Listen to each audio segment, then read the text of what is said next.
Assalamualaikum warahmatullahi wabarakatuh. Perkenalkan, nama saya Nur Cinta Karama. Saya dari kelas reguler 1. Di sini saya akan menjelaskan tugas tentang metode Simplex yang berstudi kasus minimisasi dengan mata kuliah Teknik Riset Operasional. Pengertian metode Simplex. Metode Simplex merupakan salah satu pendekatan yang dapat digunakan dalam memecahkan permasalahan-permasalahan linear programming dalam menentukan solusi optimal yang memiliki dua atau lebih variabel. Keputusan di mana dalam menentukan kombinasi optimal dilakukan melalui iterasi secara berulang terhadap tabel Simplex sampai ditemukan nilai yang optimum dalam masalah optimasi yang diteliti. Dalam dunia bisnis, masalah optimasi meliputi maksimumkan keuntungan atau maksimal atau meminimumkan biaya atau minimasi, di mana keduanya dapat diselesaikan menggunakan metode Simplex. Penyimpanan bentuk standar Simplex. Penyimpanan bentuk standar dapat terjadi karena yang pertama, fungsi tujuan Z bukan maksimalisasi tetapi minimalisasi. Kedua, fungsi batasan bertanda sama dengan atau 2. Ketiga, syarat F1 atau F2 tidak terpenuhi, misalkan F1 lebih besar min 10 atau negatif. Beberapa ketentuan dalam metode Simplex: nilai kanan fungsi tujuan harus 0, nilai kanan fungsi kendala harus positif. Apabila negatif, nilai tersebut harus dikalikan min 1. Untuk fungsi tujuan min agar menjadi max dikalikan dengan min 1. Fungsi kendala dengan tanda kurang lebih harus diubah ke bentuk sama dengan menambahkan variabel slack atau surplus. Variabel slack atau surplus disebut juga variabel dasar. Fungsi kendala dengan tanda sama dengan harus ditambah artifisial variabel. Jika kendala bertanda lebih besar, kurangkan ruas kiri dengan variabel surplus dan tambahkan juga ruas kiri dengan artifisial variabel. Masukkan atau tambahkan pula variabel slack atau surplus dan artifisial ke dalam fungsi tujuan, di mana koefisien untuk slack atau surplus yaitu 0 dan koefisien variabel artifisial yaitu M. M adalah konstantan yang nilainya sangat besar sekali, tapi berpindah misalnya ribuan, puluhan ribu. Sebelum masuk ke tabel Simplex, koefisien artifisial variabel harus diubah menjadi 0 dengan cara mengurangi dengan baris kendala yang memuat variabel tersebut. Selanjutnya ada penjelasan contoh soal yang bisa dipahami. Teman-teman, pada kesempatan kali ini kita akan membahas metode Simplex untuk menyelesaikan masalah minimisasi. Nah, teman-teman, jika teman-teman sudah bisa menggunakan metode Simplex untuk kasus maksimisasi, maka untuk kasus minimisasi ini insya Allah tidak akan ada masalah ya, karena pengerjaannya sangatlah mirip ya. Nah, coba kita lihat ada dua metode ya untuk menyelesaikan masalah minimisasi ini. Metode yang pertama ya, masalah minimisasi ini bisa kita ubah ke bentuk maksimisasi. Kenapa demikian? Iya, karena meminimumkan Z itu sama dengan memaksimumkan min Z. Seperti itu ya. Kemudian langkah-langkah selanjutnya adalah sama persis pengerjaannya seperti ketika pada saat kita mengerjakan soal maksimisasi. Oke. Nah, kemudian metode yang kedua ya, jadi kita tidak perlu mengubah soal minimisasi ini ke bentuk maksimisasi. Hanya saja ya, bedanya dengan metode Simplex untuk maksimisasi adalah pada saat pemilihan kolom kunci. Ya, jadi ingat kembali ya bahwa untuk kasus maksimisasi ya, pemilihan kolom kunci itu adalah kita lihat di baris ke-0 mana unsur yang paling negatif ya. Sementara itu untuk kasus minimisasi ini ya, jadi kita lihat mana yang ada di baris ke-0 ini yang memiliki nilai yang paling positif. Itulah yang kita pilih sebagai kolom kunci. Dan tabel dikatakan optimal jika semua unsur di baris ke-0 adalah sudah non-positif semua. Nah, untuk lebih jelasnya mari kita lihat satu contoh soal berikut ini. Jadi ini dia soalnya. Kita punya minimumkan Z sama dengan 2x1 dikurang 3x2 dengan kendala x1 ditambah x2 kurang dari sama dengan 4, X1 dikurang X2 kurang dari sama dengan 6, dan batasan tandanya adalah X1 dan X2-nya besar dari sama dengan 0.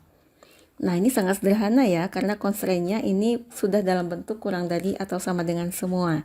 Nah, nanti kalau teman-teman menemui soal ya yang memiliki constraint besar dari atau sama dengan atau tanda sama dengan, itu nanti kita akan menggunakan metode Big M ya. Insya Allah di video selanjutnya akan kita bahas. Nah, akan tapi saat ini kita fokus dulu ya pada pengerjaan kasus minimisasi ini. Oke, kita mulai dengan metode yang pertama ya. Nanti pada saat ujian teman-teman boleh gunakan metode 1 atau metode 2. Ya, silakan mana yang nyamannya saja ya. Oke. Untuk mengerjakan metode yang pertama ya, kita ubah fungsi objektif dengan bentuk minimisasi ini, kita ubah menjadi bentuk maksimisasi. Jadi kita di sini punya minimumkan Z gitu ya. Nah, berarti kita punya maksimumkan min Z. Nah, di sini kita punya pada saat minimum dia bentuknya 2x1 dikurang 3x2. Itu Z-nya. Nah, sekarang min Z-nya adalah, iya ini lawannya ya, berarti kita punya min 2x1 ditambah 3x2. Ya, demikian saja ya. Jadi sangat sederhana. Jadi pada metode 1 ini kita cukup mengubah ya minimumkan Z itu menjadi maksimumkan min Z.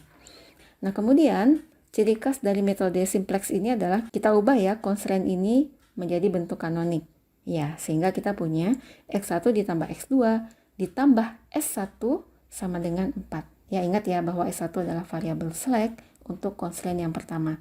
Kemudian untuk constraint yang kedua, kita punya x1 dikurang x2 ditambah s2 sama dengan 6.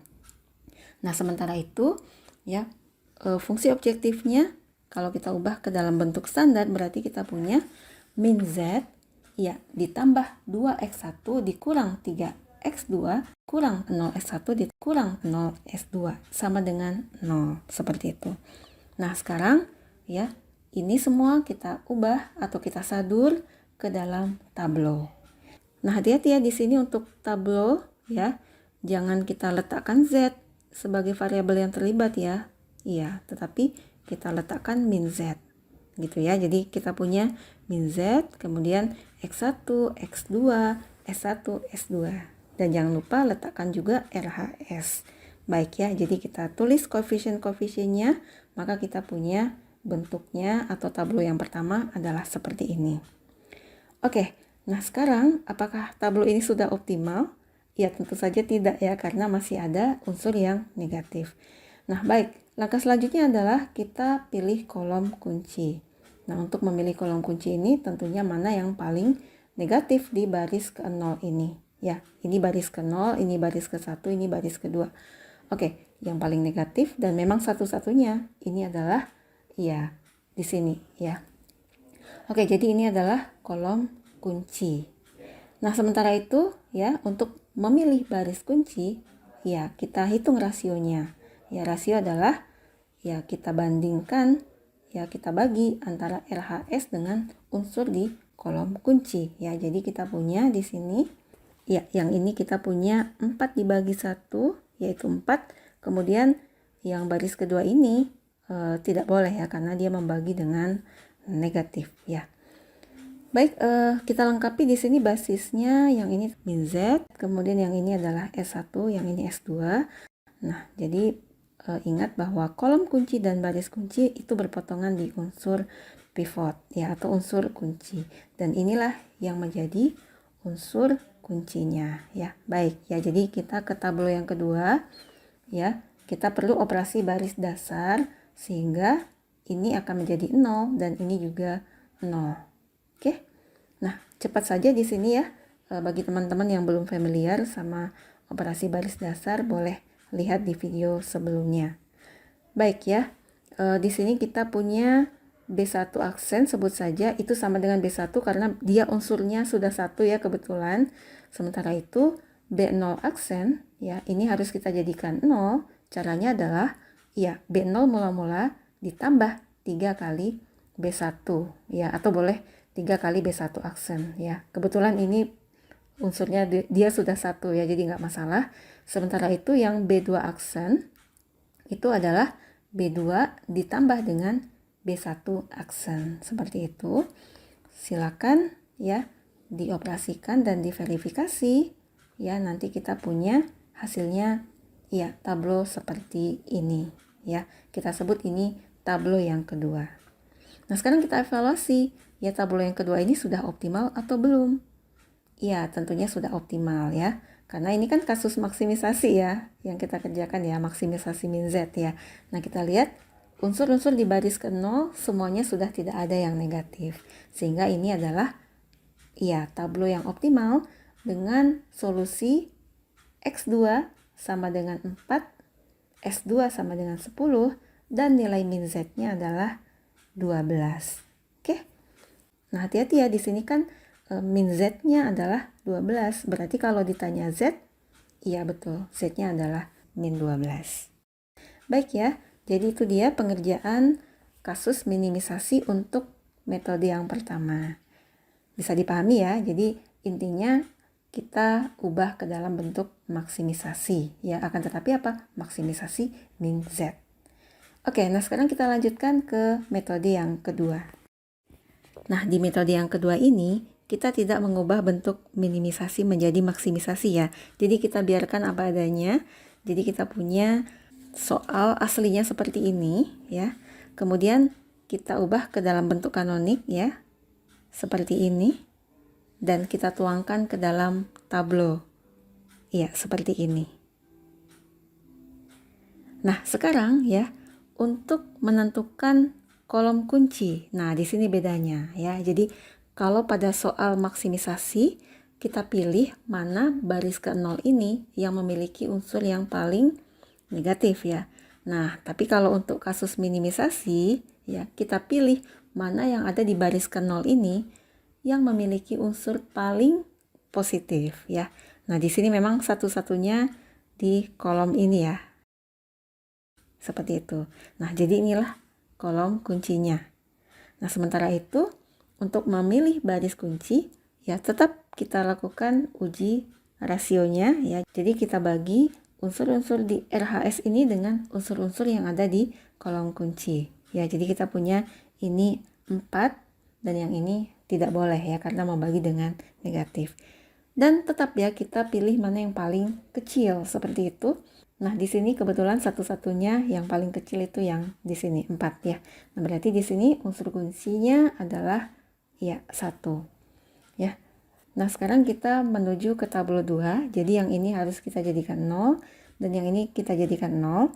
Dengan operasi baris dasar kita punya B1 aksen itu adalah B1 itu sendiri ya karena di sini angkanya sudah 1. Nah, kemudian B2 aksen itu adalah ya B2 mula-mula ditambah dengan B1 aksen. Kemudian B0 aksen itu adalah B0 dikurang 3 kali B1 aksen ya, sehingga dengan operasi baris dasar kita punya tablo ini. Nah, di sini apakah tablo 2 ini sudah optimal? Iya, jadi untuk kasus minimisasi kita lihat kalau unsur-unsur di baris ke-0 ini sudah tidak ada lagi yang positif ya. Yang ini yang kita lihat ya.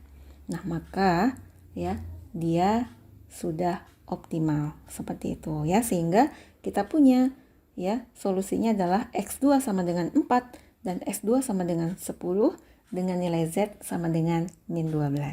Seperti itu ya metode 2-nya. Gampang ya. Nah, baik ya, jadi teman-teman hari ini kita sudah melihat bagaimana cara menggunakan metode simplex untuk menyelesaikan kasus minimisasi ya. Ingat kembali ada 2 metode.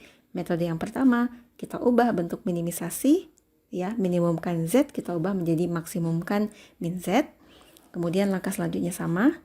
Sementara itu metode yang kedua adalah tetap kita biarkan dengan bentuk minimisasi ya, akan tetapi pemilihan kolom kuncinya itu mana yang paling positif ya. Kemudian penentuan tabel optimal adalah kalau B0 itu sudah non positif ya atau tidak ada yang positif lagi, maka tabel tersebut optimal. Baik, demikian, semoga bermanfaat. Terima kasih. Assalamualaikum warahmatullahi wabarakatuh.